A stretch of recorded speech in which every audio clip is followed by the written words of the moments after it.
এতক্ষণ আমি যতটা রিসার্চ করে দেখলাম, হুমায়ুন কবিরের এতটা ক্ষমতার কলিজা, কোটি কোটি হিন্দুরা অযোধ্যায় ভেঙেছে, এক বেটা ছিলম নাচ করে দেখিয়েছে। কলিজা কতটা! আর প্রায় হুমকি দিচ্ছে, গলা কেটে নেব, এ করে নেব, তা করে নেব। আল্লাহর ঘরের পক্ষে আমরা মুসলমান তোমাদের মতো বেজাতিকে চাইলে তুড়িতে উড়িয়ে দিতে পারি। আমি রাজনীতি কথা বলতে চাচ্ছি না, আল্লাহর ঘরের পক্ষের কথা বলতে চাচ্ছি। সে যেখানেই হোক, আমরা আল্লাহর ঘরের পক্ষে। যদি হুমায়ুন কবির যোগ্য বাপের যোগ্য বেটা, সে যদি কোন রাজনীতিক প্ল্যান্টে মারাও যায়, মেরেও দেয়, কথা বুঝতে পারেননি? যদি মেরেও দেয়, তো ওরকম হুমায়ুন শত শত তৈরি হয়ে তারাই মসজিদ বানাবে। এই মসজিদের জন্য অর্থ তো দিচ্ছে, প্রয়োজন পড়লে রক্ত দিতে পারবেন। কে কে হাত তোলেন? জেনে রাখো, যেদিন বাবরি মসজিদ ভেঙে রাম মন্দির হয়েছে, পৃথিবীর মুসলমানদের হৃদয়ে রক্ত খনন হয়েছে। হয়েছে না হয়নি?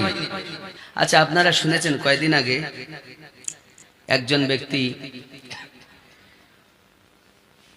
রক্ত খনন হওয়া হৃদয়ে একটু তালি মেরেছে, শোনেননি? মুর্শিদাবাদ সরজমিনে সেতিনিয়া গ্রামে বাবরি মসজিদের শিলান্যাস হয়েছে, জানেন না? তাম পৃথিবী জেনে গেছে, আর ফকিরা পাড়ার লোক জানবে না, এটা হতেই পারে। কি বুঝলেন? এখন পৃথিবীতে অযোধ্যায় মসজিদ ভেঙে রাম মন্দির, অমুসলিমেরা যদি তাদের কেতাব থেকে দেখে, তো তাদের কেতাবের হাওয়ালার থেকে প্রমাণ করা যায় ওটা রাম মন্দির, ওখানে রামের কোনো চিহ্নই ছিল না। এটা প্রমাণিত হয় তাদের কেতাব থেকে। বরঞ্চ তারা অনেকগুলো হিন্দুরাই দখল করে নিয়েছে আপনার তাদের মানে পুরোহিতদের, ইসাইদের গির্জাগুলোকে তৈরি করেন যে মন্দির, ওদের ধর্মগ্রন্থতে লেখা। ওরা ভেঙে, অনেক ভেঙে দিয়েছে মসজিদ, ওরা ভেঙে মন্দির করেছে, হিন্দুদের ধর্মগ্রন্থে লেখা। কথা ভালো করে বুঝবেন, মুসলমান কখনো মন্দির ভেঙে মসজিদ করিনি। ওদের ধর্মগ্রন্থ যদি না দেখাতে পারে, তা হাত কেটে দিয়ে যাব। তবে আমাদেরকে খালি বদনাম করে। জেনে রাখো, যেদিন বাবরি মসজিদ ভেঙে রাম মন্দির হয়েছে, পৃথিবীর মুসলমানদের হৃদয়ে রক্ত খনন হয়েছে। হয়েছে না হয়নি? আজ আল্লাহ পাক জানেন কত দূর করবেন। শিলান্যাস মুর্শিদাবাদ সরজমিনের সেতিনিয়া গ্রামে হয়ে রক্ত খনন জায়গাতে একটু পটি পড়েছে। আল্লাহর কাছে কামনা, ওই মসজিদটা আল্লাহ যেন কবুল করে সুন্দরভাবে তৈরি করার তৌফিক দেন। আব্বা, এই বাবরি মসজিদের তৈরি হওয়ার জন্য ইট ভাটাতে আর কটা ইট আছে? 2-10টা ভাটার ইট এক জায়গা করলে যা হয়, ততটা ইট ওখানে জমা হয়ে গেছে। 500 কোটিরও বেশি টাকা মানুষ দানই করে ফেলেছে। আল্লাহ চাহে তো আল্লাহর ঘর হবে। আমি রাজনীতি কথা বলতে চাচ্ছি না, আল্লাহর ঘরের পক্ষের কথা বলতে চাচ্ছি। সে যেখানেই হোক, আমরা আল্লাহর ঘরের পক্ষে। যদি হুমায়ুন কবির যোগ্য বাপের যোগ্য বেটা, সে যদি কোন রাজনীতি প্ল্যান্টে মারাও যায়, মেরেও দেয়, কথা বুঝতে পারেননি, যদি মেরেও দেয় তো ওরকম হুমায়ুন শত শত তৈরি হয়ে তারাই মসজিদ বানাবে। এই মসজিদের জন্য অর্থ তো দিচ্ছে, প্রয়োজন পড়লে রক্ত দিতে পারবেন, কে কে হাত তোলেন? আল্লাহর ঘর মসজিদের জন্য প্রয়োজন পড়লে আমরা রক্ত দিতে রাজি। কিন্তু পৃথিবীর সরজমিনে মসজিদকে আমরা চাই। শিলান্যাস যখন হয়েছে, আল্লাহর কাছে এটাই দোয়া, আল্লাহ তোমার ঘরকে তুমি হেফাজত কর। আমার ফ্যাক্ট হুমায়ুন কবির সাহেব নয়, আমার ফ্যাক্ট হলো আল্লাহর ঘর। কথা বুঝতে পারেননি আমার? আর যারা আল্লাহর ঘরের পক্ষে থাকবে তাদের সঙ্গ দিতে আমি রাজি। আপনারা আছেন রাজি? আব্বা আমার। তবে সে যদি নমক হারামি করে তাহলে বুঝে নিতে হবে আসলেই মুসলমানকে ধোঁকা দেওয়ার জন্য করেছে। আর সত্য যদি তা না হয়, তবে এতক্ষণ আমি যতটা রিসার্চ করে দেখলাম, হুমায়ুন কবিরের এতটা ক্ষমতার কলিজা, কোটি কোটি হিন্দুরা অযোধ্যায় ভেঙেছে, এক বেটা ছিলন্নাস করে দেখিয়েছে। কলিজা কতটা! প্রায় হুমকি দিচ্ছে, গলা কেটে নেব, এ করে নেব, তা করে নেব। আল্লাহর ঘরের পক্ষে আমরা মুসলমান তোমাদের মতো বেজাতিকে চাইলে তুড়িতে উড়িয়ে দিতে পারি। পৃথিবীর মুসলমান, ভারতবর্ষের মুসলমান শুধু নয়, পশ্চিম বাংলার মুসলমান শুধু নয়, প্রয়োজন পড়লে পৃথিবীর মুসলমান এক হয়ে তোমার মতো অমুসলিমদের যোগ্য জবাব দেওয়া হবে। আর যদি ওই কথা মুসলিম কেউ বলতো তাহলে এতদিন জেল ফাঁসি হয়ে যেত। ওরা বলছে কিছু হয় না। কারণ কি? মুসলমানদেরকে সবসময় পদদলিত, লাঞ্ছিত, অপমানিত করেই এসেছে। আপনি ইসলামের ইতিহাস দেখুন, ভারতবর্ষে যদি কোনো বড় জিনিস থাকে সেটা মুসলমানদের অবদান। কোন হিন্দু দেয়নি, মুসলমানরা দিয়েছে। কোনটা দেখবেন আপনি? কোন জিনিসটা দেখবেন? বলেন আপনারা সিনাতে হাত দিয়ে যে আমরা হিন্দুরা করেছি। কিছু নেই আপনাদের, সব আমাদের। জোর করে আপনারা দখল করে আমাদের নামগুলো কেটে দিয়েছেন। মনে করবেন না যে মুসলমানরা পিছিয়ে, এরা হোসাইন ওয়ালা মুসলমান, কারবালার মাটি থেকে জীবন দিতে দিতে আসছে। আজও প্রয়োজন হলে আল্লাহর ঘরের জন্য জীবন দিতে প্রস্তুত। ঠিক কি না? আমার কথা খুব গরম, গরম হলেও কিছু করার নেই, ভাবতে হবে। আপনার যেখানে ইচ্ছা আপনি ভোট দেন, আমার আপত্তি নেই। তা আল্লাহর ঘর যখন হয়েছে, ওই ঘরটা সুস্থভাবে যাতে করা যায়, এটা আমাদের সকলের ইচ্ছা, নাকি বলেন? আমরা কামনা করি আল্লাহর কাছে, আল্লাহ মুসিবত দূর করিয়ে দি, তোমার ঘরকে তুমি হেফাজত করো। যেমন তুমি তোমার ঘর কাবাকে বাঁচিয়েছো, তেমন তোমার ঘর বাবরি দুশ্মনের এত ধ্বংসই করে দিয়েছে জোর করে। আর যেটা হয়েছে শিলান্যাস, ওটাকে সুন্দর করে তৈরি করার জন্য তোমার কুদরতি কদমে দোয়া, আল্লাহ তুমি হেফাজত করে নাও। রাজি আছেন আপনারা? পক্ষে আছেন না বিপক্ষে আছেন? কে কোন পার্টি করলে আমার দেখা দরকার নেই। পার্টি সবাই ভালো, একটাও খারাপ না। খারাপ হলাম আমি, যে আমি আল্লাহওয়ালা মুসলমান হয়েছি, নবীওয়ালা হয়েছি, হোসেনওয়ালা হয়েছি। মুসলমান মানি হলো এরা খারাপ, এটাই ওদের। আসলে সামনে বললে কি হবে, পিছনে সবসময় তারা দুশ্মনী করে। আমরা দুশ্মনী করিনি, আমরা এটাই শিক্ষা পেয়েছি সব থেকে। আমরা একই বৃন্তে দুইটি কুসুম, হিন্দু মুসলমান, মুসলিম তার নয়নমণি, হিন্দু তাহার প্রাণ। এটাই আমরা চেয়েছি। কিন্তু তারা আমাদেরকে বারবার বারবার পদদলিত, লাঞ্ছিত, অপমানিত করছে। লেজে পা দিয়ে মনে করবেন না সাপ বিষ আছে, ফুঁস করবে না। তা যদি লেজে পা দাও, বারবার দিয়ে যাও, এখন ফুঁস করার সময় এসেছে। फातिमा के बेटों ने घर का घर लूटा डाला मुस्तफा की आमद ने कुफ्र को मिटा डाला नूर हक के जलवों ने जरे हवे सुभान अल्लाह ख्याल करें थर थर गए सारे खौफ से हुए लरज़ा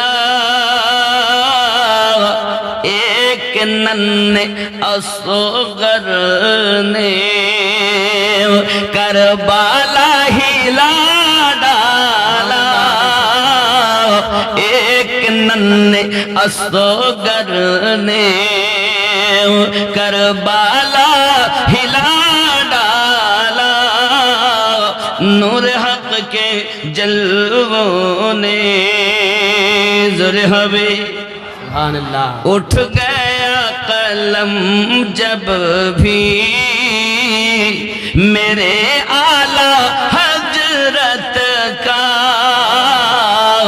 उठ गया कलम जब भी मेरे आला हजरत का नजदियों की साजिश को खाक में मिला डाला नूर हक की जलवों ने जरे हवे सुभान अल्लाह নাচ পড়বো পরিবেশ আসুক যারা রাস্তাতে আছেন সবাই পিন্ডারের ভিতরে চলে আসুন রাস্তাতে অন্য লোক দাঁড়িয়ে আছেন সবাই পিন্ডারের ভিতরে চলে আসুন তাহলে আমরা এই ঘটনা থেকে এটাই বুঝতে পারলাম আল্লাহ পাক নবীদের উপরে নেয়ামত দান করেছেন ঠিক না আব্বা এইভাবে আদম থেকে নিয়ে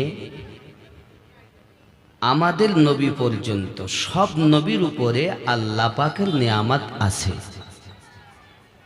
আদম থেকে ঈসা নবী পর্যন্ত আল্লাহ নবীদেরকে কাউকে একটি কাউকে দুটি কাউকে তিনটি মোজেজা দিয়েছেন আর আমার নবী পাকের মাথা মুবারাকা থেকে কদম মুবারক পর্যন্ত মোজেজা বানিয়ে জগতে পাঠিয়েছেন সুবহানাল্লাহ और नबी और रसूल मोजेजा लेकर आए तेरे मेरे मुस्तफा वो है जिसको रब ने मोजेजा बना करके भेजा সুবহানাল্লাহ বেশক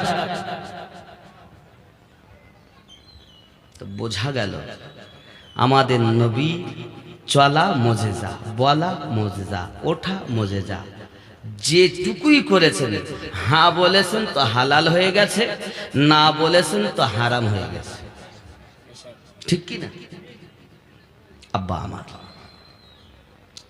আমরা সহজভাবে বুঝতে পারলাম নবীদের উপরে আল্লাহর নেয়ামত আছে নাকি শ্রেণী কয়টা ছিল চারটি আমি নবীদের কথা বলতে গেলে শেষ হবে না মানে এজন্য আমি এগিয়ে যাচ্ছি 2 নাম্বার কি ছিল সিদ্দিকীন মানে সত্যবাদী জোরে কোন সুবহানাল্লাহ সুবহানাল্লাহ তাদের প্রতি নেয়ামত আবু বকর সিদ্দিক রাদিয়াল্লাহু তাআলা আনহু সমস্ত সাহাবাই کرام রিদওয়ানুল্লাহি তাআলা আলাইহিম আজমাইনদের মধ্যে শ্রেষ্ঠতম সাহাবী এবং প্রথম সাহাবী জোরে বলুন সুবহানাল্লাহ সুবহানাল্লাহ আব্বা 3 নাম্বার শহীদগণ ইসলাম ইতিহাসে 94টা যুদ্ধ হয়েছে প্রত্যেক শহীদের উপরে আল্লাহর নিয়ামত উপহার উপটুকন আছে 4 নাম্বার সত্যবাদী সালেহীন অর্থ হলো সত্যবাদী নেককার ব্যক্তি ভালো করে বুঝে নেন কথাগুলো নেককার ব্যক্তি এই নেককারদের উপরে আল্লাহর প্রাইজ উপহার আছে না নাই তাহলে এখন নবী আর নেই সিদ্দিকিন আর পাওয়া যাচ্ছে না শহীদও আর হচ্ছে না তাহলে এখন পাওয়া যাবে কি নেককার ব্যক্তি জোরে বলুন কি ব্যক্তি পাওয়া যাবে নেককার। আচ্ছা, আমরা জানি পৃথিবীতে 4টি তরিকা আছে। কয়টা? ভালো করে বুঝবেন আমার কথা। हम दलाली बात नहीं करते हैं, बेशक दलील से बात करते हैं और दिल से करते हैं। बेशक सुभान अल्लाह। 1 নম্বর তরিকত আমরা যেটা জানি তার নাম হলো কাদরিয়া। কি তরিকা? कादरिया। এই তরিকতের প্রতিষ্ঠাতা গৌসে পাক রাদিয়াল্লাহু তাআলা আনহু, জোরে বলুন সুবহানাল্লাহ। सुभान अल्लाह। 2 নম্বর তরিকতের নাম হলো চিস্তিয়া। এই তরিকতের যিনি প্রতিষ্ঠাতা ও ইমাম তিনি হলেন খাজা মাইনুদ্দিন সঞ্জারি আজমেরি রাদিয়াল্লাহু তাআলা আনহু। 3 নম্বর তরিকতের নাম হলো সোহরবর্দিয়া। এই তরিকতের যিনি প্রতিষ্ঠাতা তিনি খাজা শিহাবুদ্দিন সোহরবর্দী রাদিয়াল্লাহু তাআলা আনহু। 4 নম্বর তরিকতের নাম নকশবন্দিয়া ও মুজাদ্দিদিয়া। এই তরিকতে এসে 2 জন ইমাম, একজনের নাম খাজা বাহাউদ্দিন নকশবন্দি রাদিয়াল্লাহু তাআলা আনহু, আর একজনের নাম শেখ আহমদ সিরহিন্দি, উপাধি মুজাদ্দিদ আল-ফেসানি। জোরে বলুন সুবহানাল্লাহ। सुभान अल्लाह। 4 তরিকতে 5 জন ইমাম। তাহা বাদে আর যাহা আছেন সব তাদের অনুগামী। ভালো করে বুঝে নিতে হবে, জিনিসগুলো ব্রেনে ঢুকিয়ে নেয়। এই তরিকতগুলোকে ভেঙে শাখা প্রশাখা আমার জানা মতে 160 খানা হয়েছে। वाह। কেউ বলেছেন 4টি তরিকত, কেউ বলেছেন 7টি। সরকারে আলা হযরত তো লিখেছেন 13টি। জোরে বলুন সুবহানাল্লাহ। सुभान अल्लाह। 13টি। কালান্দারিয়া 1টি, মাদারিয়া 1টি, নিজামিয়া 1টি। জোরে বলুন। এইভাবে ভাগ আছে। তো যাই হোক, এখন আমার যেটা মূল বলার কারণ এটা মাথায় রাখতে হবে। গাউসে পাক রাদিয়াল্লাহু তাআলা আনহু ওলিদের সম্রাট। দুনিয়ায় যত ওলি আউলিয়া আছেন সকলের কাঁধে ওনার কদম মোবারক। জোরে सुभान বলুন। अल्लाह। बेशक। এখন আপনি হয়তো কাদরিয়া, আপনি হয়তো চিস্তিয়া, আপনি হয়তো সোহরবর্দিয়া, আপনি হলে নকশবন্দিয়া মুজাদ্দিদিয়া। এখন আপনি এই যেমন মোবাইলে 4টি কোণা আছে না নাই? এক কোণা ধরলেন মানে পুরো মোবাইলটাই ধরে নিলেন। আপনি চিস্তিয়া হলেন মানে 4 তরিকতে ঢুকে গেলেন, কাদরিয়া হলেন মানে 4 তরিকায় ঢুকে গেলেন, সোহরবর্দিয়া হলেন মানে 4 তরিকায় ঢুকে গেলেন, নকশবন্দিয়া মুজাদ্দিদিয়া বায়াত হলেন মানে 4 তরিকায় প্রবেশ করে গেলেন। এখন আপনার ধারণা তরিকত বলছি আমি কি, আপনার চিন্তা থাকবে সবার পীর ভালো, তার মধ্যে আমার পীর আমার কাছে আরো ভালো। बेशक। কথা বুঝতে পারেননি? কিন্তু আমাদের মধ্যে কি হচ্ছে জানেন? নাইমি বরকাতি দেখে মুখ দাগ ছিটকায়, বরকাতি আশরাফিকে দেখে দাগ ছিটকায়, আশরাফি কালিবিকে দেখে দাগ ছিটকায়। কথা বুঝবেন ভালো করে, দিল ঠিক করো আগে। কাম ক্রোধ লোভ মোহ মৎসর্যকে আগে বিলীন করতে হবে, তারপরে পীরে ফানা হতে হবে, তারপর মাল পাওয়া যাবে। बेशक। চোর কিছুই জানে না, খালি দুপাতা পড়ে এসছে দরবারে বায়াতের, আমার হুজুর আর কোন হুজুর নাই। তরিকতের বু পাবে না তুমি। তরিকতের যদি কিছু পেতে চাও, अगर कुछ पाना चाहते हो तो खुद को मिटा डालो। बेशक। কিছুই তো পেলেন না, খালি লেকচার আর লেকচার। শুধু বলতে কি আলা হযরতের দামান জিন্দাবাদ, ছাড়ছি না ছাড়ব না। গরিব নওয়াজের দামান ছাড়ছি না ছাড়ব না। গস পাকের দামান ছাড়ছি না ছাড়ব। কে আপনাকে বলেছে ছাড়তে? আপনার ব্যবহার বলছে আপনি ছেড়ে দিয়েছেন। গসে পাক যখন এলান করেছিলেন আমার গর্দা আমার কদম সব অলিদের গর্দানে, গরিব নওয়াজ শুনেছিলেন আর বলেছিলেন শুধু কাঁধে নয়, আমি আমার সিনাতেও আপনার কদম রাখি। সুবহানাল্লাহ, সুবহানাল্লাহ। বেশক আপনি তো কিছুই মানছেন না। কোন ইমাম আর এক ইমামের বিরোধী নন। আপনি কেন হলেন? আপনি কেন হলেন? হ্যাঁ, ফরহিয়াত মাসলাতে এক দরবারের আর এক দরবারের মতভেদ আছেই, প্রথম থেকে আজও পর্যন্ত। কথা বুঝতে পারেননি আমার? ফরহিয়াত মাসলায় এক দরবার আর এক দরবারের সাথে মতভেদ আছে। তাই বলে যাকে আপনি অলি বলছেন তার নাসাবটা আগে আপনাকে দেখা লাগবে যে সে ওহাবিদের সঙ্গে মেলেনি তো। যদি ওহাবির সঙ্গে মেলে তো মাল পাবে না। আর ওই পীরের কাছে বায়াত হলে ওই পীর আপনাকে নবীর সাথে দিদারও করাতে পারবে না, জান্নাতও নিতে পারবে না। আর কোন পীর আপনাকে নবীর কাছে নেবে সেটাও শুনুন, ভালো করে বোঝেন। সব পীর না বলো, লোক মুরিদ হচ্ছে বলে আপনি হবেন তা নয়। মুরিদ হলেন মানে বিক্রি হয়ে গেলেন। আর বিক্রি ভাত খাচ্ছেন এত দেখে শুনে, চুল আছে কিনা, পাথর আছে কিনা, অন্য কোনো ময়লা গেল কিনা গালের মধ্যে, যদিও চোখে না দেখতে পেয়ে জিভ ধরে দেয়, লোমধু চলে গেল। এত যদি দেখে খেতে হয়, আর যার কাছে বিক্রি হলে নবী পাওয়া যায়, আল্লাহ পাওয়া যায়, তাকে দেখে শুনে বায়াত হবেন না?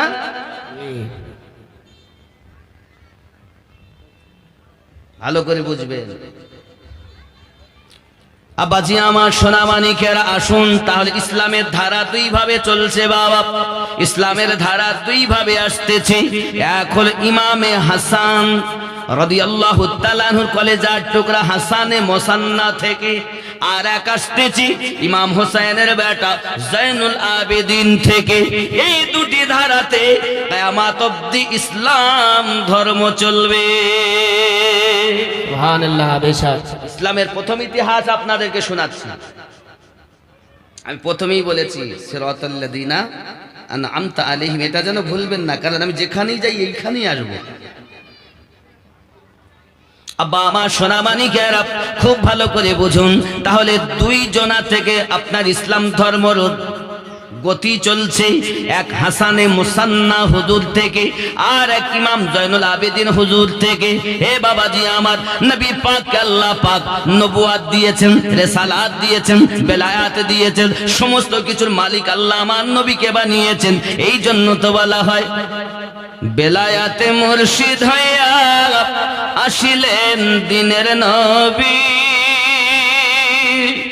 মুর্শিদকে না পাইলে কি আর রসুল পাবি?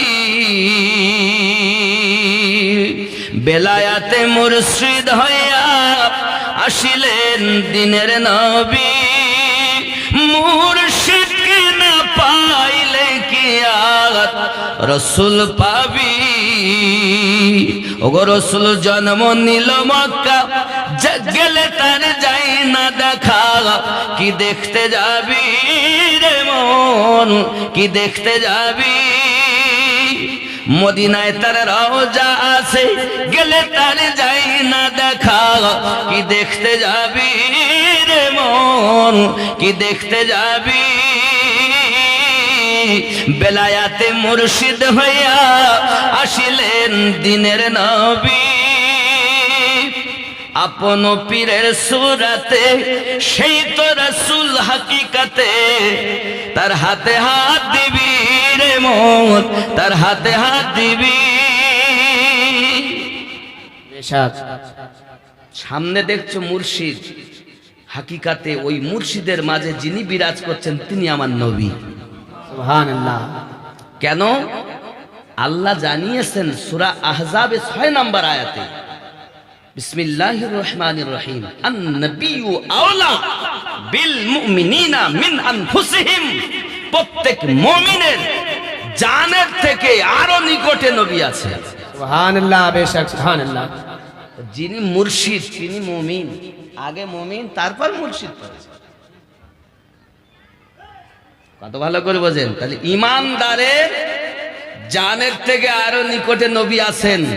আল্লাহ বলছেন আপন পীরের সুরাতে, সেই তো রাসূল হাকিকাতে, তার হাতে হাত দিবি রে মন, হাতে হাত দিবি, বেলায়াতে মুর্শিদ হইয়া আসিলেন দিনের নবী। মুর্শিদকে না পাইলে কি আর রাসূল পাবি। আল্লাহুম্মা সাল্লি আলা সাইয়্যিদিনা মাওলানা মুহাম্মদ ওয়া আলা আলি সাইয়্যিদিনা আমার নবী পাক থেকে বেলায়েত আসছে। দেখুন এই যে সিংহাসনের পিছে একটা ছায়া দেখছেন, ছায়া দেখতে পাচ্ছেন? এ দেখেন, দেখছেন? আচ্ছা ছায়াটা কিসের? এই ছায়াটা কিসের? আমার কথা বুঝতে পারেননি মনে হয়। কিসের ছায়া? সত্যি তো? না না, ওটা মাথার ছায়া। কিসের ছায়া? ঠিক না ভুল? ঠিক। আচ্ছা এই ছায়াটা কি হাত? হাতের ছায়া সত্য, তো ছায়া হাত নয়, এটাও নবুয়াত বেলায়াত নয়, সঠিক। নবুয়াতের ছায়াই বেলায়াত, এটাও সঠিক। আল বেলায়াতু জিলদুন নবুওয়া, নবুয়াতের ছায়াই হলো বেলায়াত। যেমন হাতের ছায়া সঠিক, কিন্তু ছায়া হাত নয়, সঠিক। নবুয়াত বেলায়াত নয়, সঠিক। নবুয়াতের ছায়া বেলায়াত, এটাও সঠিক। এই কথা কি বুঝতে পারছেন? আচ্ছা রাখেন। কি বুঝলেন? আমার কথাগুলো বুঝতে হবে, আগে বুঝে নিতে হবে আব্বা আমার। তাহলে ইমামে হাসানে মুসান্না রাদিয়াল্লাহু তাআলা এবং হযরতে জাইনুল আবেদিন রাদিয়াল্লাহু তাআলা, খেয়াল করবেন নবী পাক থেকে চারজন সাহাবী শ্রেষ্ঠ নবী পাকের, সবাই ভালো। তার মধ্যে শ্রেষ্ঠ কয়জন? কয়জন? চারজন। নাম্বার 1 আবু বকর রাদিয়াল্লাহু তাআলা, নাম্বার 2 ওমর রাদিয়াল্লাহু তাআলা, নাম্বার 3 উসমান জিন নুরাইন রাদিয়াল্লাহু তাআলা, নাম্বার 4 হযরত আলী কারামাল্লাহ ওয়াজহুল কারীম। জোরে বলুন, এই কারামাল্লাহ ওয়াজহুল কারীম স্টার উপাধি আল্লাহ দিয়েছেন। যাই হোক, অনেক কথা। তাহলে আমরা আবু বকর রাদিয়াল্লাহু তাআলা কে 1 নাম্বার মানি, আমরা সুন্নি, ঠিক কি না? আবু বকর রাদিয়াল্লাহু তাআলা থেকে একটা তরিকত নবী হয়ে আসছে, সেটি হলো নকশবন্দিয়া মুজাদ্দিদিয়া তরিকত। এটা পাওয়া যায়, কিন্তু সব তরিকতেরই সাজরা, 4টি তরিকতেরই সাজরা নবী থেকে আলী, আলী হয়ে আপন আপন পীর মুর্শিদ পর্যন্ত। জোরে বলুন সুবহানাল্লাহ। খুব ভালো করে বুঝবেন। কাদেরিয়া তরিকার সাজরা গৌসে আজম রাদিয়াল্লাহু তাআলা, উনি প্রতিষ্ঠাতা ইমাম হলো একদম হযরত আলী রাদিয়াল্লাহু তাআলা থেকে নবী পাক পর্যন্ত। চিশতিয়াও একই, সোহরাওয়ার্দিয়াও একই। জোরে বলি সুবহানাল্লাহ। তাহলে বোঝা গেল তরিকত কোথা থেকে এসেছে, বোঝা গেল। এখন কারবালার মাটিতে ইমামে হোসেন রাদিয়াল্লাহু তাআলা আনহুর বুকের উপরে সীমার বসে হীরার তলোয়ার চালাচ্ছে হযরত ইমামে হোসেন রাদিয়াল্লাহু তাআলা আনহু ডাক দিয়ে বলতেছেন, আমি আমার নানু জানের জবান মোবারকায় শুনেছিলাম আমার সিনার উপরে এক কুত্তা উঠবে, আমার রক্ততে মুখ দেবে। আয় আমার বুকের উপর থেকে ওঠো, যে জায়গায় তুই ছুরি চালাস ওই জায়গা দিয়ে আমার গলা তুই কাটতে পারবি না, কারণ আমার নানুজি 56 বছর আগে ওই জায়গায় বারবার চুমা দিয়েছেন। পৃথিবীতে এমন কোন তলোয়ার তৈরি হয়নি যে আমি হোসেন রাদিয়াল্লাহু তাআলা আনহুর ওই জায়গা দিয়ে গর্দান কেটে দ্বিখণ্ডিত করে দিতে পারে, কারণ আমার নানুর চুমা মোবারক রয়েছে। উঠ নামাজ পড়তে দে। কি বললেন? নামাজ পড়তে দে। হুসাইন পাক রাদিয়াল্লাহু তাআলা আনহু নামাজের কথা বলছেন, আপনি সেই হুসাইনের পাগল বলে নিজেকে দাবি করেছেন। এখন আপনার ভিতরে নামাজ নাই, আপনার ভিতরে ইসলামের আমল নাই, আপনি তো চিটিংবাজ, মুনাফিক। মোহাব্বত যদি করুক, ওনার জীবনীকে নিজের জীবনের সঙ্গে বাস্তবায়ন করে নিন। এই যুবকেরা আমার, ইমামে হোসেন রাদিয়াল্লাহু তাআলা আনহু আমাদের জন্য গর্দান কাটিয়ে দিয়েছিলেন। এমন কোন মায়ের লালের ক্ষমতা নাই হোসেন পাকের গর্দান কাটতে পারে, আমাদের জন্য তিনি কাটিয়ে দিয়েছেন। কেউ বলে হোসাইন ইসলাম বাঁচিয়েছে, শুধু ইসলাম বাঁচাননি, কাবা বাঁচাননি, ইমামে হোসেন ইসলাম ধর্মটাকে বাঁচিয়ে গিয়ে আজ আমাদের মাঝে মিলাদ সাজতেছে। হোসাইন পাকের সাদকা মসজিদ আজান হচ্ছে, হোসাইন পাকের সাদকা মসজিদে খুতবা হচ্ছে, হোসাইন পাকের সাদকা, একমাত্র হোসাইন পাকের সাদকাতে আমরা আবার ইসলাম পেয়েছি। সুবহানাল্লাহ, সুবহানাল্লাহ, আলহামদুলিল্লাহ। ইমাম হোসেনের জীবনী বলার জন্য আমি উত্থাপন করিনি, শুধু বোঝানোর জন্য। আব্বাজি আমার খেয়াল করুন, ইমামে হোসেন পাক রাদিয়াল্লাহু তাআলা আনহু উনি ওনার বেটা জয়নুল আবেদিনকে বলেছিলেন, বাবা, এ বাবা, তোমার জন্য মদিনায় যাওয়া আর মহিলা যারা আছে মায়েদেরকে নিজের নিজের স্থানে পৌঁছে দেওয়া। মদিনায় যখন যাবে আমার নানু জানের কাছে আমার পুরো কারবালার ইতিহাসটা খুলে খুলে বলবে। আব্বুজি, আমারও মনে ইচ্ছা আমি একটু যাই কারবালায়, যাইয়া নিজে শহীদ বরণ করি। না বাবা না, জয়নুল আবেদিন তুমি যদি শহীদ হয়ে যাও, কে এদেরকে নিয়ে যাবে আর কার দ্বারাতে ইসলাম টিকে থাকবে? মানুষ কোথায় যাবে? না বাবা না, তোমায় যেতে হবে না। সোনামানিকেরা যাকে বেঁচে থাকার গ্যারান্টি হুসাইন দিয়েছেন, বাবা আমার এজিদের দুশমনেরা হুসাইন পাক রাদিয়াল্লাহু তাআলা আনহু কলিজার টুকরা ইমাম জয়নুল আবেদিনকে শহীদ করার জন্য তাবুতে আগুন ধরিয়ে দিয়েছে। বাবা, তাবুতে যখন আগুন ধরিয়ে দিয়েছি, উঠে দাঁড়াতে পারেন না তিনি, উঠে বসতে পারেন না তিনি, পালিয়ে যাবেন এমন ক্ষমতা নেই, এত অসুস্থ হয়ে আছেন তিনি। বাবাজি হযরত আলী রাদিয়াল্লাহু তাআলা কলিজার টুকরা ইমা হযরত যায়েনব রাদিয়াল্লাহু তাআলা আনহা, আম্মা জান ফাতিমা জোহরা রাদিয়াল্লাহু তাআলা আনহার কলিজার টুকরা লাফ মেরে তাবুর ভিতরে চলে গিয়েছেন। ও বাবা, বেঁচে থাকা কোনো গ্যারান্টি নাই, মৃত্যু অনিবার্য, শহীদ হওয়া অনিবার্য। বোন ভাইয়ের মহব্বতে লাফ মেরে ভিতরে ঢুকে গেছেন। ঢুকে ভিতর থেকে বাবাজি আমার করলেন কি, ইমাম জয়নুল আবেদিনকে ভাইপোকে কাঁধে করে নিয়ে বাইরে নিয়ে এসেছেন। হাত ইমাম জয়নুল আবেদিন ওই তাবু থেকে বাইরে এসেছেন বলে আজ আমরা জয়নুল আবেদিন থেকে যে পীর সিলসিলা পেয়েছি, এটা আম্মা জান যায়েনবের সাদকা। সুবহানাল্লাহ, সুবহানাল্লাহ, আলহামদুলিল্লাহ। নিজের পীরের তাকবীর তো খুব দাও, যাদের জন্য পীর পেয়েছো কই তার কথা একবারও বলো না।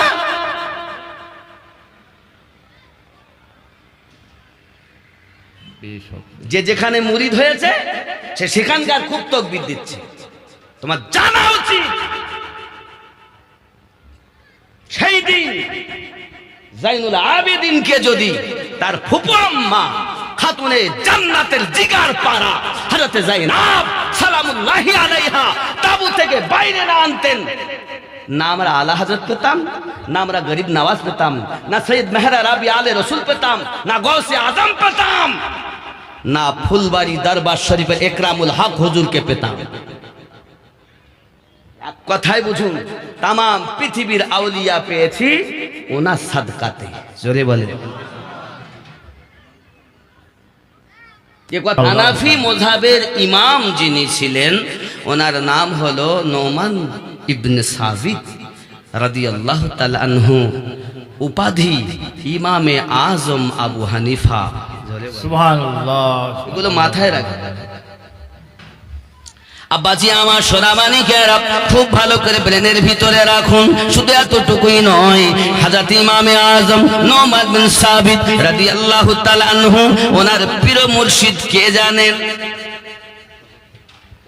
কি ওটা? ও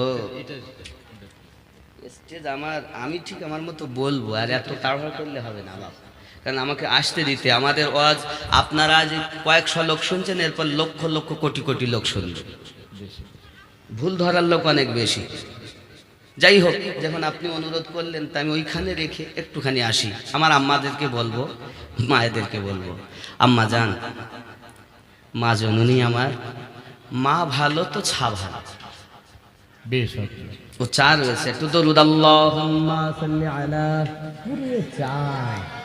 এত চা কে? সৈয়দ মাওলানা মুহাম্মদ ওয়া আলা আলি সৈয়দ মাওলানা মুহাম্মদ।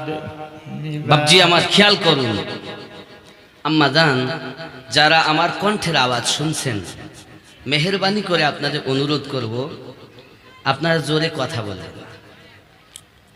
কারণ আপনাদের এই ফকিরা পাড়ায় মায়েরা যখন নামাজ আদায় করেন, আমরা পুরুষেরা 3 ওয়াক্ত নামাজ, মানে 2 ওয়াক্ত নামাজ আস্তে পড়ি আর 3 ওয়াক্ত জোরে পড়ি, নাকি? ফজর, মাগরিব আর এশা 2 ওয়াক্ত আস্তে পড়ি না? আর আমার আম্মা জানেরা 5 ওয়াক্ত নামাজে আস্তে পড়ে, ঠিক না? না জোরে পড়ে? আপনাদের এখানে মায়েরা জোরে পড়ে, আস্তে পড়ে? নামাজ শিক্ষা দিয়েছে মায়েদের গলার আওয়াজটাও পর্দায় রাখতে হবে। আল্লাহর হাবিব বলেছেন, আদ-দায়ুসু লা ইয়াদখুলুল জান্নাহ, লা ইয়াদখুলুল জান্নাহ, যেতে পারবে না দায়ুস কখনো জান্নাতে। সাহাবী একরাম রাসূল করিমকে জিজ্ঞাসা করেন, হুজুর দায়ুস কাদেরকে বলে? আমার নবী পাক সাল্লাল্লাহু আলাইহি সাল্লাম বলেন, একজন নারী জাহান্নামে যাবে, 4 জন পুরুষকে জোর করে টেনে টেনে জাহান্নামে নেবে। কয়জন? 1 নম্বরে নেবে তার আব্বা, 2 নম্বরে নেবে আপনার পৃথিবীর জমিনে, খেয়াল করুন, নিজের বড় ভাই, 3 নম্বরে নেবে বড় বেটা, 4 নম্বরে নেবে নিজের স্বামী। যেতে চাবে না, জোর করে নিয়ে যাবে। কারণ বাপের কর্তব্য ছিল কন্যাটাকে পর্দায় রাখা, রাখতে পারিনি বাবা। স্বামীর কর্তব্য ছিল স্ত্রীকে পর্দায় রাখা, রাখতে পারিনি বাবা। আল্লাহর হাবিব বলেছেন, যে ব্যক্তি তার স্ত্রী, তার আপনার বোন, যে ব্যক্তি তার মা এবং তার স্ত্রী পর্দা রাখতে না পারে কন্যা, এই 4 শ্রেণীকে টেনে টেনে জাহান্নামে নিয়ে যাওয়া হবে। কারণ তারা জান্নাতে যেতে পারবে না। নিজের মাকে যারা পর্দায় রাখতে পারে না, মানে আব্বা ইন্তেকাল করেছে, বড় বেটার উপরে দায়িত্ব, বাপ থাকাকালীন নয়, বাপ ইন্তেকালের পরে বেটার দায়িত্ব। বাবা বাচ্চা জন্ম নিল, বাপের দায়িত্ব। স্বামীর বাড়ি গেল, স্বামীর দায়িত্ব। বাবা স্বামী দুনিয়ায় নাই, তার সন্তানের দায়িত্ব। এগুলো খেয়াল করতে হবে আমার বন্ধু। মায়েদের গলার আওয়াজ পর্দায় রাখতে হবে। কোনো মেয়ে যদি ঘরের ভিতরে কথা বলে, তার গলার আওয়াজটা যদি উঠোনের লোক শুনতে পায়, আব্বা আমার জিহ্বাখানা টেনে টেনে এত লম্বা করা হবে যে জিহ্বার ওপর দিয়ে জাহান্নামী মানুষ চলাচল করবে। আম্মা জান, জোরে কথা বলো না মা, আস্তে কথা বলো, কারণ তোমার গলার আওয়াজটা পর্দাতে রাখা আমার নবী জানিয়েছেন। এই জন্য পৃথিবীর সরজমিনে মায়েদের আওয়াজটাও পর্দা হয়েছে। বাবা আমাকে তো ওয়াজের দিক আসতে দিলেন না, আম্মারা খান একটু শান্ত হন, খেয়াল করুন, আমাকে আসতে দেন জায়গায়। হযরত জাইনুল আবেদিনের বেটা ইমাম মুহাম্মদ বাকর, ইমাম মুহাম্মদ বাকরের বেটা ইমাম মুহাম্মদ জাফর সাদিক। হে বাবাজি আমার, ইমামে আজম আবু হানিফা যখন 68 বছর বয়স, মুরিদেরা জিজ্ঞাসা করেন, ভক্তরা জিজ্ঞাসা করেন, হুজুর আপনার বয়স কত? হুজুর বললেন, আমার বয়স হলো 2 বছর। কয় বছর? খেয়াল করবেন ভালো করে, কথাগুলো খুব খেয়াল করবেন। বয়স কত অরিজিনাল? 68। জিজ্ঞাসা করায় বলছেন আমার বয়স 2 বছর। লোকে জিজ্ঞাসা করেন, হুজুর আমাদের সঙ্গে কি মজাক করছেন, আপনি ঠাট্টা করছেন? না বাবা, আমি মজাক করি না, আমি সত্য কথাই বলি, আমার বয়স 2 বছর। কিভাবে বললেন হুজুর, একটু খুলে বলবেন? ইমামে আজম বললেন, বাবারা জেনে রাখো, 2টি বছর হলো ইমাম জাফর সাদিক রাদিয়াল্লাহু তাআলা আনহুর কাছে আমি বায়াত গ্রহণ করেছি বাবা। এই 2টি বছর আমার সঠিক জীবন হয়েছে, আর 66 বছর আমার হেলায় নষ্ট হয়ে গেছে। তাই আমি ইমামে আজম বলেছি আমার বয়স মাত্র 2টি বছর হয়েছে। জোরে বলুন সুবহানাল্লাহ। আমরা যে মুজাব মানি, এই মুজাবের ইমাম যিনি নোমান বিন সাবিত রাদিয়াল্লাহু তাআলা আনহু, ওনার পীরের নাম ইমাম জাফর সাদিক রাদিয়াল্লাহু তাআলা আনহু। জোরে বল সুবহানাল্লাহ। আর আপনি পীর মানবেন না, আবার সেই মজাবের লোক। আপনি না হানাফি হতে পারবেন না, হানাফি হতে গেলেই বায়াত হতে হবে। আমি এর আগে প্রথমে কোরআনের দলিল দিয়েছি, যদি বলেন আমি হানাফি তে বায়াত হতে হবে। অন্য আপনি শাফি মালিকি হাম্বলি হন, আমার ওদিকে আপত্তি নেই, কারণ আমি হানাফি, আপনাদেরকে হানাফি মযহাবের দাওয়াত দিচ্ছি। 4 ইমাম বার হক, কিন্তু তার মধ্যে যিনি শ্রেষ্ঠ তিনি আমাদের ইমাম। সুবহানাল্লাহ সুবহানাল্লাহ। ঠিক কিনা বাবা? বেশক। আব্বাসি আমার সোনা মানিকেরা খুব ভালো করে বুঝে নেন।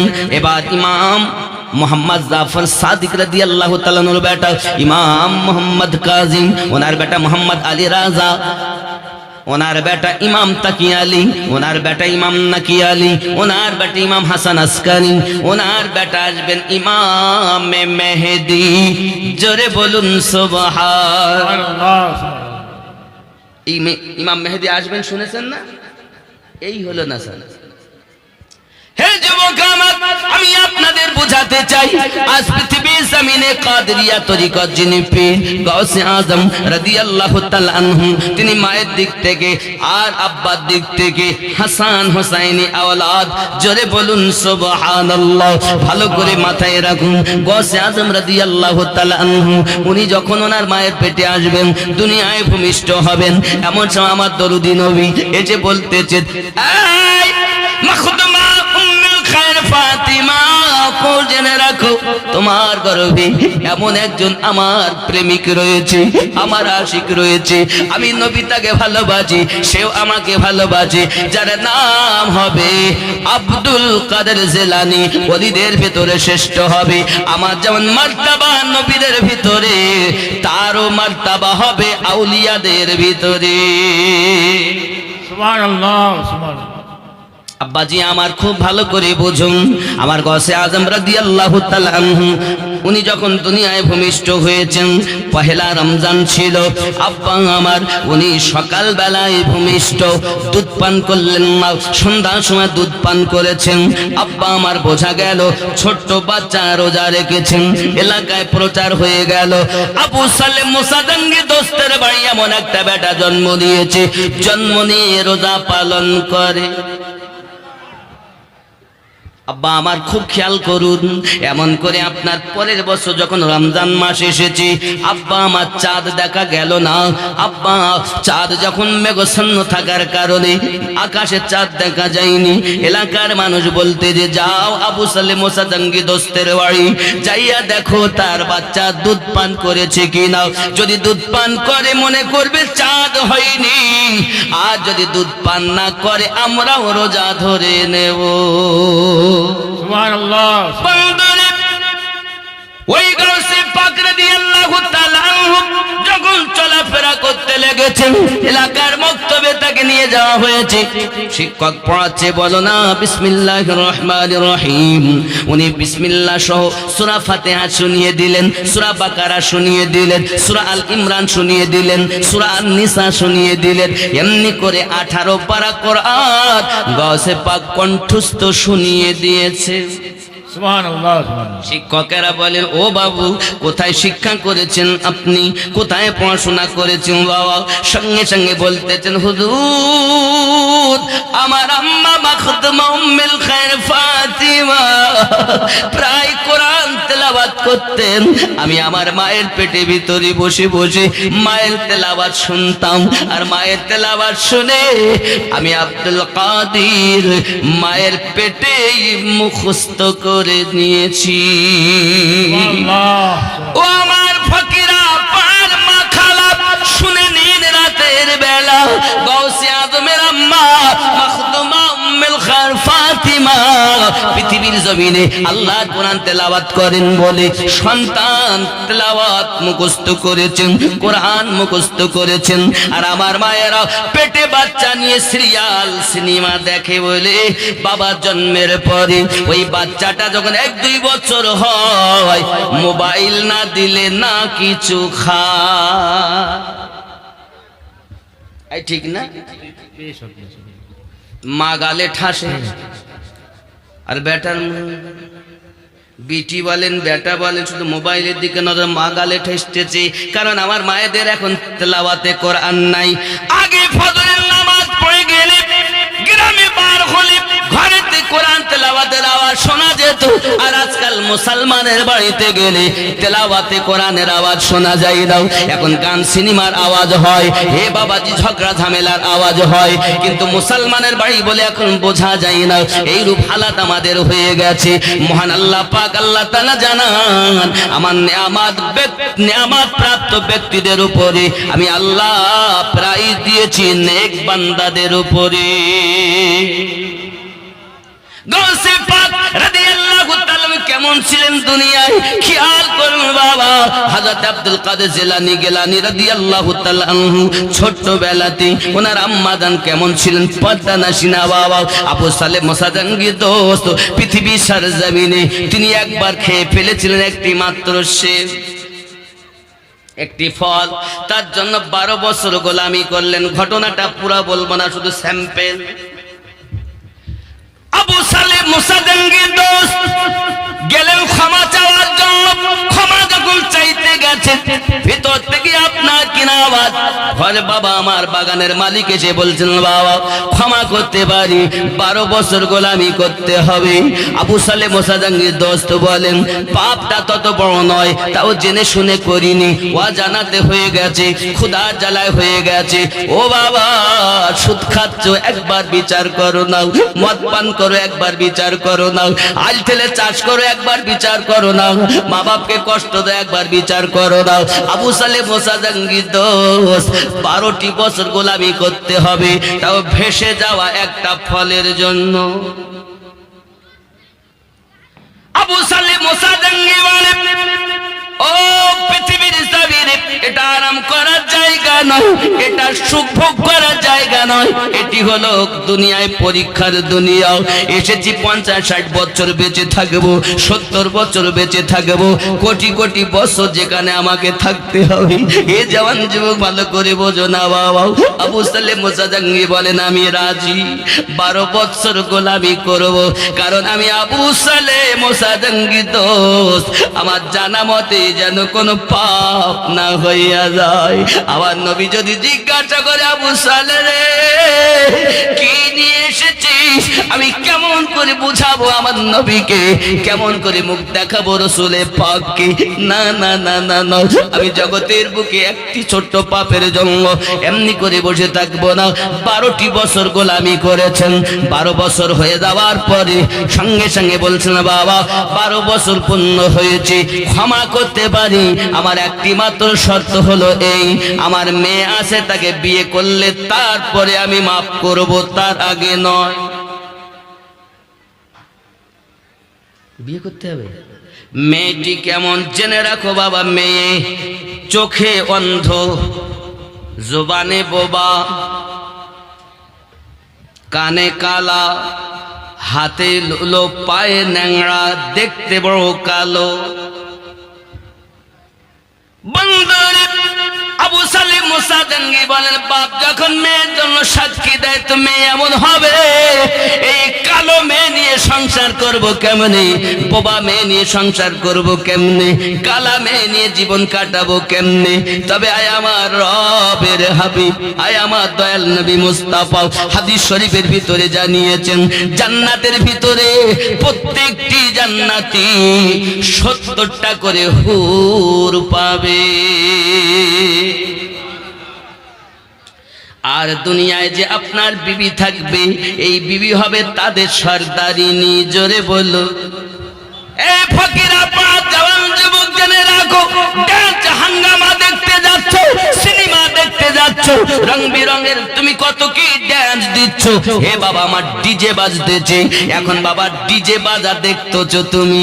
এক ডিজের আলো কত প্রকার আছে না, কত প্রকার ডিজের আলো। সেদিন একজন বলছিল হুজুর 5000-এর মতো, কত 5000 প্রকারের আলো বার হবে একটি থেকে। হে আমার যুবক ভালো করে শুনে রেখে দিন, জান্নাতি মানুষ যখন জান্নাতে থাকবে আল্লাহ পাক আল্লাহ তাআলা মাথার দিকে 2টি হুর বসিয়ে রাখবেন, পায়ের দিকে 2টি বসিয়ে রাখবেন, আর জান্নাতি বান্দা আরাম করবে।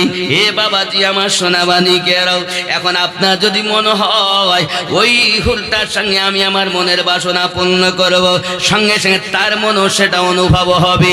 যেমন আপনার ব্লুটুথ কানেকশন, দুনিয়ায় ব্লুটুথ কানেকশন আছে, আপনার মোবাইলে যদি বাজে আমার ব্লুটুথ আপনার কিনা ধরবে, আপনার যা হবে আমার ব্লুটুথে শোনা যাবে। আল্লাহ পাক আল্লাহ তাআলা হুরেদের সঙ্গে নিজের সঙ্গে ব্লুটুথ সিস্টেম করে দিবেন। শুধু তাই নয়, এখন ওই সামনের 2জন পিছনের 2জন, মোট হলো আপনার 4 জন। এই 4 জনের পা হলো 8টি। কয়টি? 8টি পা।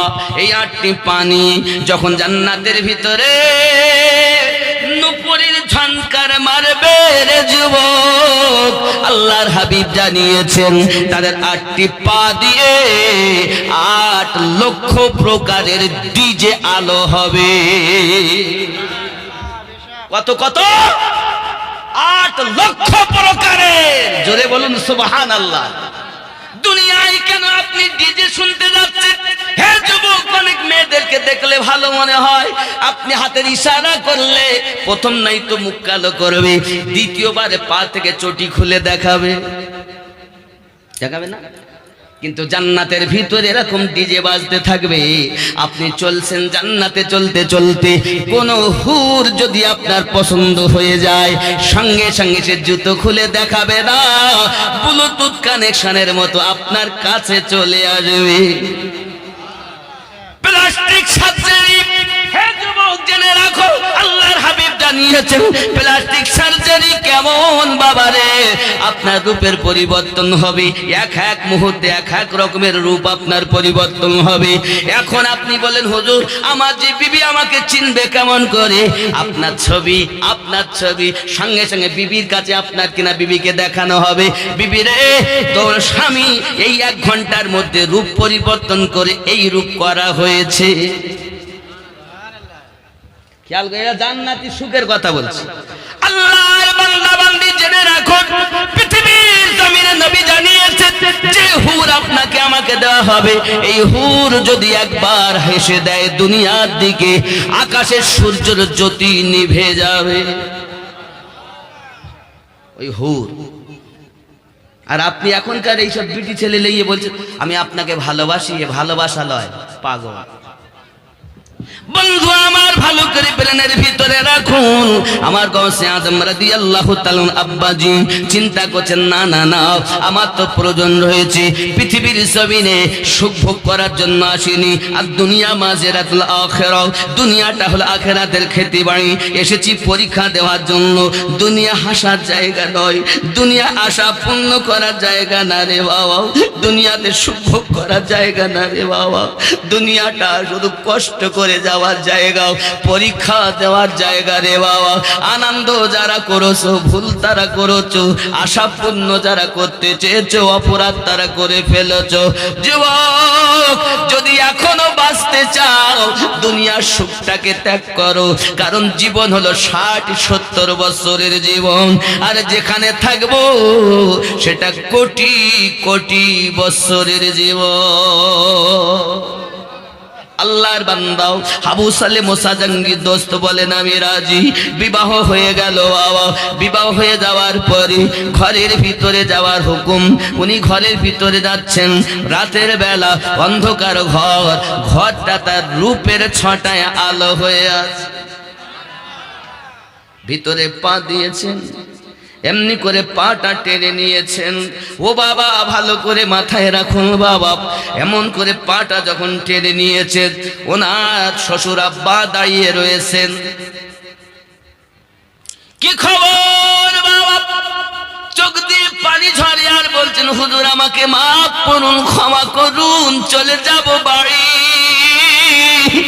12 বছর ধরে আপনার পরীক্ষা দিয়েছি, আপনার হুকুম পালন করেছি, শেষে আমি বিবাহের জন্য আপনার কথা রাজি হয়ে গেলাম, কিন্তু বললেন যাহা ভিতরে নাই গো তাহা, এই জন্য আমি বাইরে এসেছি। আমাকে মৃত্যুবরণ করতে হবে, কবরে জবাবদিহি করতে হবে, মাফ করুন, ক্ষমা করুন। সঙ্গে সঙ্গে শ্বশুর আব্বা বলছেন, বাবা আব্দুল কাদের, 12 বছর তুমি আমার গোলামি করো, তোমার কোনোদিন ভুল আমি খুঁজে পাইনি, কোনো ত্রুটি খুঁজে পাইনি, তাই আমি চিন্তা করেছি কি করব, তোমার মতো নেক পারসান নেককার বাচ্চার জন্য আমার মেয়েটা আমি মনে করেছি উপযুক্ত হবে। কেন জানো বাবা? আমি মেয়েটাকে কালো বলেছিলাম, পর পুরুষের জীবনে দেখিনি তাকে, তাই বলেছিলাম কালো, বলেছিলাম গোঙা, তার মানে আমার বিটি আমাদের সঙ্গে ছাড়া পর পুরুষের সঙ্গে কখনো কথা বলিনি। এ বাবা, মেয়েটাকে কেন বলেছি জানো? আমার মেয়ে ন্যাংরা, পৃথিবীর জমিনে কখনো আমার বাড়ি ছাড়া বাইরে কখনো হেঁটে শরিয়াতের খেলাফ কাজ করিনি, তাই বলেছিলাম ন্যাংরা। আমার আল্লাহ পাক আল্লাহ তাআলা জানেন, মা যত এত নেককারিনী, বাপ যত এত নেককার, আল্লাহ পাক সেখানে দান করেছে ওলিদের সরদার গৌসে পাক। বৃক্ষ তুমি কেমন, ফলে তোমার পরিচয়, তোমার বেটা মদ পান করে, তার মানে তুমি, তোমার কোনো দোষ আছে? আমাদের সামনে হয়তো ভালো, নিশিতে কোনো না কোনো সময় চলার ত্রুটি। বৃক্ষ তুমি কেমন, ফলে তোমার পরিচয়। বাবা দোষ দিয়ে এখন লাভ নাই, বলে হুজুর তাবিজ করো, বেটা কথা শোনে না। অলি দিগের রাজা মহারাজ, নাও মোদের সালাম খানি, আব্দুল কাদের নি। অলি দিগের রাজা মহারাজ, নাও মোদের সালাম খানি, আব্দুল কৃপা করে রাখো মোদের লাজ, ও গো কুতুবে রব্বানি, আব্দুল কাদের অলি দিগের রাজা মহারাজ, নাও মোদের সালাম খানি,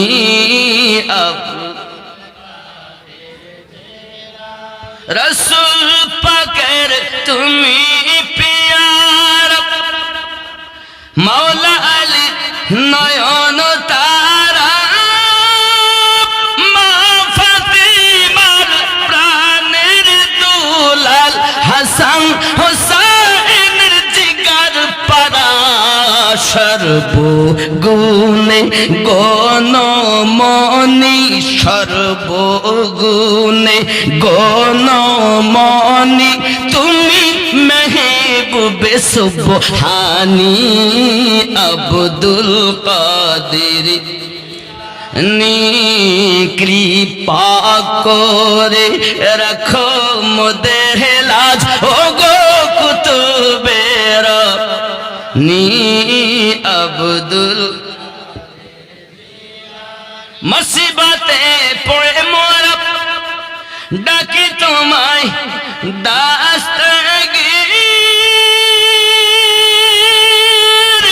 মুহূর্তে উদ্ধার করো, ও গো মোদের পীর, নাই তুলনা বিশ্ব মাঝে, তুমি প্রাণে পীর লাশানি, আব্দুল কাদের জিলানী ওলি দিগের রাজা মহারাজ নৌমদের সালাম নি আব্দুল কাদের জিলানী নজদি ওয়াহাবীর ফিতনায় পড়ে যাই বুঝি মোদের ঈমান বেদিন দিগের অত্যাচারে বড়ই মোরা পেরেশান পঞ্জাতানের দুহাই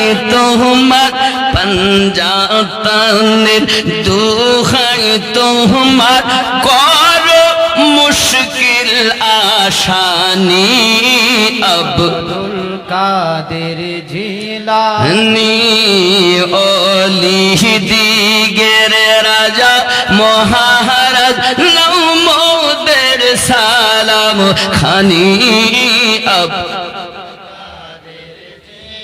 রাস্তাতে চলছেন গৌসে পাক কেউ জিজ্ঞাসা করছেন আব্দুল কাদের বড় হয়ে আশিক হবে না মেহবুব হবে বাড়িতে চলে গেলেন আম্মা জানকে বলছেন আম্মা আপনি দয়া করে বলুন আমি আব্দুল কাদের বড় হয়ে আশিক হব না মেহবুব হব মা বলছেন বাবা ওই যে তিন রাস্তার ধারে একজন আল্লাহওয়ালা মানুষ আছে বাবা তার কাছে যাইয়া জিজ্ঞাসা করো তুমি আশিক হবে না মেহবুব হবে গুটি গুটি পায়ে রওনা দিলেন গিয়ে দেখছেন একজন ব্যক্তি রাস্তার কিনারায় বসে আল্লাহু আল্লাহু করতেছে বলো বলো আমি বড় হয়ে আশিক হব না মেহবুব হব সঙ্গে সঙ্গে তিনি বললেন আব্দুল কাদের আগামী কাল তুমি আসবে কেন গসবাগের কথা বলছি জানেন মা ভালো করে শোনো তোমাদের মতো বিহায়া মা ছিলেন না উম্মুল খায়ের ফাতেমা তোমাদের মতো চেঁচা চিল্লানিওয়ালি মা ছিলেন না নিজে হয়েছেন বেপরদায় হারাম কাজ করো সন্তান ভালো আশা করো তোমার ছেলে তো মদ খাবি তোমার মেয়ে তো সিরিয়াল ছাড়া মোবাইল ছাড়া তো খাবারই খাবে না তওবা করো আজ থেকে সিরিয়াল লাথি মারলাম সিনেমা লাথি মারলাম আল্লাহর কোরআনকে সিনাতে ধরে নিলাম মা ভালো করে জানো যদি কোনো মা তেলাওয়াত নাই বা জানে ফজর নামাজের পর শুধু যদি বিসমিল্লাহির রহমানির রহিম বিসমিল্লাহির রহমানির রহিম এইভাবে শুরু থেকে শেষ পর্যন্ত যদি খালি আঙুল বুলিয়ে যায় বিসমিল্লাহ বলে আমার নবী জানিয়েছেন বিসমিল্লাহির রহমানির রহিমে 19টা অক্ষর আছে আর জাহান্নামের দারোগা 19 জন রয়েছে আমার আল্লাহ পাক এই বিসমিল্লাহর বরকতে 19 জন দারোগা থেকে নাজাত দান করবে তুমি তো কোরআন नहीं आता पढ़ना তুমি তো পারো শুধু সিরিয়াল সিনেমা দেখতে বাচ্চা ভালো আশা করবো কেন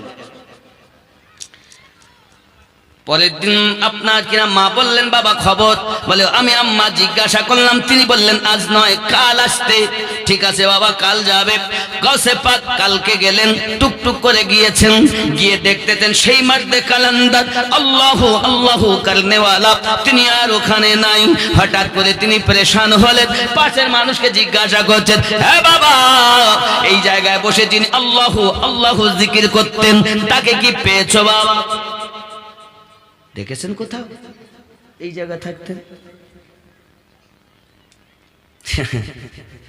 আপনি তাকে খুঁজছেন বাবু তাকে খুঁজছেন আরে সে তো মারা গেছে সে তো তার ভাষায় বলছে আমরা যেহেতু তিনি আল্লাহওয়ালা একজন তিনি তো ইন্তেকাল করেছেন গাছে পাক বলছেন হ্যাঁ আমাকে আসতে বলে ফাঁকি দিল আল্লাহওয়ালারে কি কখন মিথ্যা কথা বলে